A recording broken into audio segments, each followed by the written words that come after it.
Assalamualaikum warahmatullahi wabarakatuh. Nama saya Fortuna Ardiansyah dari kelas 10 TOTO 7. Saya akan membagikan apa saja yang sudah saya pahami di mapel DPK.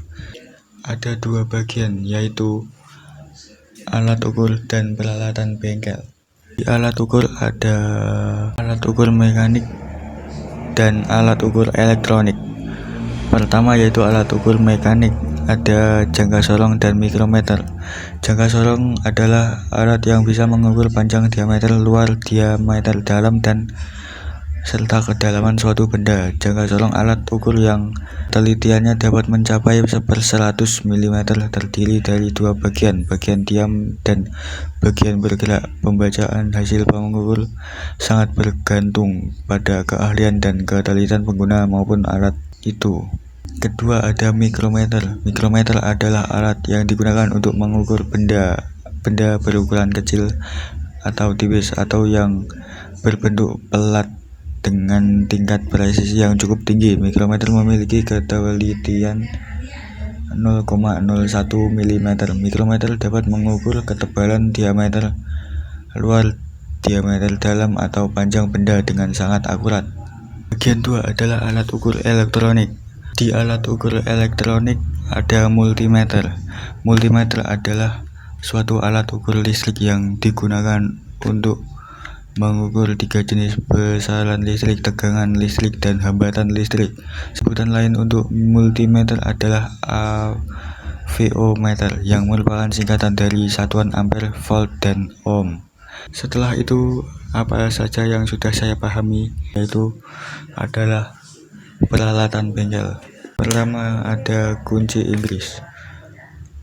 Digunakan secara umum, kunci Inggris dapat digunakan untuk melepas atau mengencangkan mur atau baut, di mana ukuran kunci pas dan ring tidak ada yang sesuai, tetapi kunci ini tidak ditujukan untuk beban berat.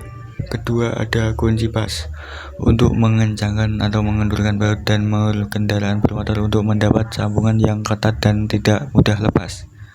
Ketiga, ada tang. Peralatan bengkel yang khusus digunakan untuk memegang, memotong, melepas, dan memasang bahan kerja. Jenis tang bermacam-macam, diantaranya tang kombinasi dan tang lancip dan tang potong.